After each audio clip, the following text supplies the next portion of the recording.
إن الحمد لله نحمده ونستعينه ونستغفره ونعوذ بالله من شرور أنفسنا ومن سيئات أعمالنا من يهده الله فلا مضل له ومن يضلل فلا هادي له وأشهد أن لا إله إلا الله وحده لا شريك له وأشهد أن محمدا عبده ورسوله أما بعد فإن خير الحديث كلام الله وخير الهدي هدي محمد صلى الله عليه وسلم وشر الأمور محدثاتها وكل محدثة بدعة وكل بدعة ضلالة وكل ضلالة في النار. فأعوذ بالله من الشيطان الرجيم. بسم الله الرحمن الرحيم. قل هو الله أحد الله الصمد لم يلد ولم يولد ولم يكن له كفوا أحد. اے محمد صلی اللہ علیہ وسلم، آپ کہہ دیجئے کہ اللہ سبحانہ و تعالی ایک ہے. اللہ سبحانہ و تعالی بے نیاز ہے، نہ اس سے کوئی پیدا ہوا اور نہ وہ کسی سے پیدا ہوا اور نہ کوئی اس کا ہمسر ہے. شیطان مردود نے جنت سے نکل جانے کے بعد طرح طرح قسم کے جال بچھائے کہ کسی نہ کسی طریقے سے آدم علیہ السلام کی اولاد کو حق کی راہ سے دور کر دیا جائے، کسی نہ کسی طریقے سے ان کو جنت سے محروم کر دیا جائے. البتہ رب ذوالجلال کا فرمان ہے وَيُرِيدُ الشَّيْطَانُ أَن يُضِلَّهُمْ ضَلَالًا بَعِيدًا، اور شیطان تو یہ چاہتا ہے کہ وہ انہیں حق کی راہ سے دور کر دے. البتہ شیطان مردود نے لوگوں کی طرف دیکھا تو اس نے بعض لوگ ایسے پائے جو دنیا کے پیچھے دوڑ رہے تھے، جو اس دنیا میں مگن تھے. تو شیطان نے ان کو یہ 70-60 سالہ زندگی بہت لمبی کر کے دکھائی اور یہ فانی دنیا بہت خوبصورت بنا کر دکھائی، یہاں تک کہ یہ لوگ اپنی آخرت کو بھول گئے. وہ بھول گئے کہ انہوں نے مر جانا ہے، مرنے کے بعد ان سے حساب و کتاب ہوگا، پھر وہ یا جنت میں جائیں گے یا جہنم میں جائیں گے. لیکن بعض لوگ شیطان کی اس چال میں نہیں پھنسے، بلکہ انہوں نے اسلام کو مضبوطی سے تھاما. لیکن شیطان مردود نے ان کو کسی اور طریقے سے گمراہ کر دیا. البتہ شیطان ان کے پاس آیا اور اس نے ان کو ایک بہت عظیم عبادت سے غافل کر دیا. البتہ وہ اس عظیم عبادت سے غافل ہو گئے اور نیک اعمال میں مگن ہو گئے. انہوں نے توحید سے اعراض کر لیا اور فضائل اعمال کی طرف وہ متوجہ ہو گئے، اور وہ یہ بھول گئے کہ توحید کے بغیر سارے اعمال برباد ہو جاتے ہیں اور توحید کے ساتھ تھوڑا سا عمل بھی جنت میں داخل کر دیتا ہے. افسوس تو اس بات کا ہے کہ شیطان کی اس چال میں بعض مولوی بھی پھنس گئے اور وہ بھی یہ دعویٰ کرنے لگ گئے کہ توحید سے فرقہ واریت پیدا ہو جاتی ہے. البتہ ہم اس امت کو کیسے سمجھائیں کہ توحید اسلام کی بنیاد ہے. اگر بنیاد ہوگی تو پر جتنے مرضی اعمال ہوں گے قبول ہو سکتے ہیں، اور اگر بنیاد نہ ہوگی تو رب محمد کی قسم احد پہاڑ جتنے بھی اعمال ہوں تو کبھی قبول نہ ہوں گے. اگر دنیا کے لحاظ سے مثال دی جائے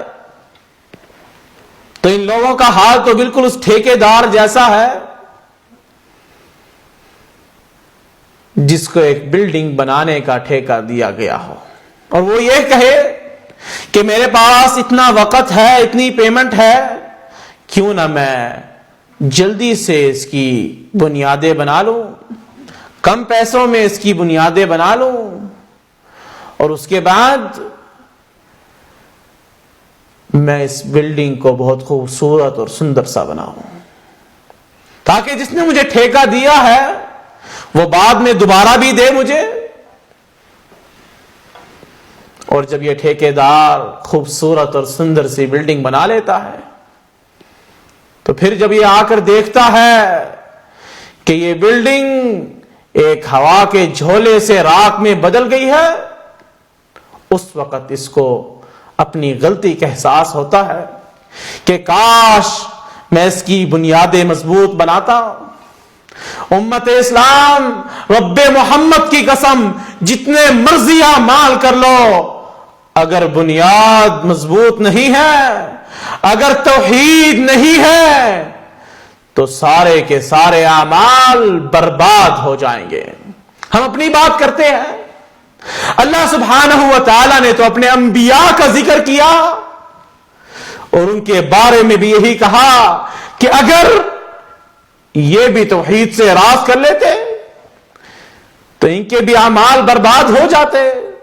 کتنے نیک اعمال کیے تھے انہوں نے، کتنے سال انہوں نے دعوت دی تھی، کتنی مشقتیں برداشت کی تھی، پھر بھی ان کے بارے میں یہی کہا گیا کہ اگر یہ بھی توحید کو چھوڑ بیٹھتے تو ان کے بھی اعمال برباد ہو جاتے۔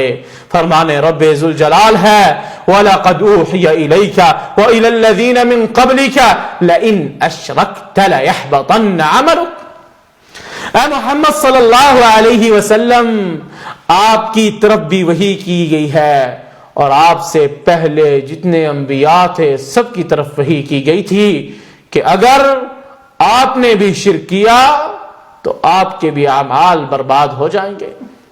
امت اسلام، نہ ہم فضائل اعمال کے خلاف ہیں، نہ ہم حکمت عملی کے خلاف ہیں، نہ ہم اتحاد کے خلاف ہیں، لیکن ہم یہ ضرور کہتے ہیں کہ بندہ جتنے مرضی نیک اعمال کر لے، اگر وہ موحد نہیں ہے تو اس کے سارے اعمال برباد ہو جائیں گے۔ ہم یہ ضرور کہتے ہیں کہ لوگوں کو اپنی طرف مائل کرو، ان کو حق کی دعوت دو، لیکن رب محمد کی قسم اگر ان کے دل کے اندر عقیدۃ التوحید نہیں ہے تو وہ جنت میں نہیں جا سکتے۔ بے شک ان کی نماز محمدی ہو، ان کے اعمال محمدی ہو، جب تک بنیادی چیز ان کے دل کے اندر نہیں ہے وہ جنت میں نہیں جا سکتے۔ حکمت عملی سے کام لو، لیکن بالکل ویسے جیسے آقا علیہ الصلاۃ والسلام نے کام لیا تھا۔ آج حکمت عملی کے نام پر توحید کی دعوت چھپائی جاتی ہے۔ آقا علیہ الصلاۃ والسلام نے تو خود پہاڑ پر چڑھ کر کفار قریش کو بلایا تھا اور کہا تھا قولوا لا الہ الا اللہ تملک العرب والعجم، کہہ دو رب کے سوا کوئی مشکل کشا نہیں، کوئی حاجت روا نہیں، کوئی بگڑی بنانے والا نہیں، عرب و عجم کے مالک بن جاؤ گے۔ اتحاد کا درس آقا علیہ الصلاۃ والسلام نے دیا تھا، لیکن مین شرط یہی رکھی تھی کہ کہہ دو رب کے سوا کوئی مشکل کشا نہیں، کوئی حاجت روا نہیں۔ صحابہ نے مکہ کو چھوڑا، حبشہ چلے گئے، پھر مدینہ گئے، پھر خود آقا علیہ الصلاۃ والسلام نے مدینہ کی طرف ہجرت کر لی۔ پھر بھی کفار مکہ کے ساتھ اتحاد کیوں نہ کیا؟ کیونکہ اتحاد کی مین بنیاد توحید ہے۔ جب تک بندہ موحد نہ ہو اس وقت تک اس کے ساتھ اتحاد نہیں ہو سکتا۔ آج کل تو بعض مولوی اسلام کا لبادہ اوڑھ کر اسلام کے اوپر وار کر رہے ہیں، ان لوگوں کے ساتھ اتحاد کرنا چاہتے ہیں جو یہ کہتے ہیں کہ علی اللہ ہے، ان کے ساتھ اتحاد کرنا چاہتے ہیں جو یہ دعویٰ کرتے ہیں کہ آقا علیہ الصلاۃ والسلام کے بعض اعضاء جہنم میں جلیں گے. اور وجہ یہ بیان کرتے ہیں کہ اما عائشہ سے نکاح کیا تھا, ان کے ساتھ اتحاد کی دعوت دیتے ہو. اگر ان کے ساتھ اتحاد ہو سکتا تو آقا علیہ الصلوۃ والسلام نے مشرکین مکہ کے ساتھ کیوں نہ کر لیا. آقا علیہ الصلوۃ والسلام کے دندان شہید ہوئے, صحابہ شہید ہوئے, آقا علیہ الصلوۃ والسلام کو بہت مشقتوں کا سامنا کرنا پڑا, پھر بھی اتحاد کیوں نہ کیا. امت اسلام ہر کام کی بنیاد اسلام میں توحید ہے.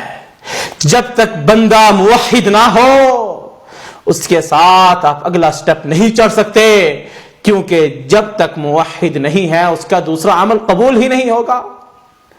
رب سے دعا ہے کہ اللہ سبحانہ و تعالی ہمیں ہدایت سے نواز دے. امت اسلام, اللہ سبحانہ و تعالی نے اپنے ہر نبی کو توحید کی دعوت دے کر بھیجا.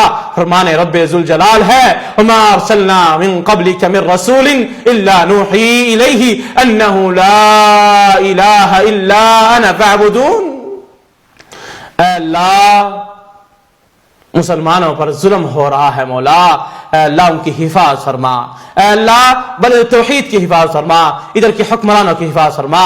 اے اللہ مسلمانوں کے حکمرانوں کی حفاظت فرما, ان کے ممالک کی حفاظت فرما. اے اللہ حق پر قائم رکھنا, حق پر دائم رکھنا, حق کی دعوت دینے کی توفیق عطا فرمانا. اقول قولی ھذا واستغفر اللہ لی ولکم فاستغفروہ وتوبوا الیہ ان ربی ھو الغفور الرحیم. سن ہمارے مولا, سن ہمارے داتا, ہم فقیر تیرے, تو ہے شہنشاہ.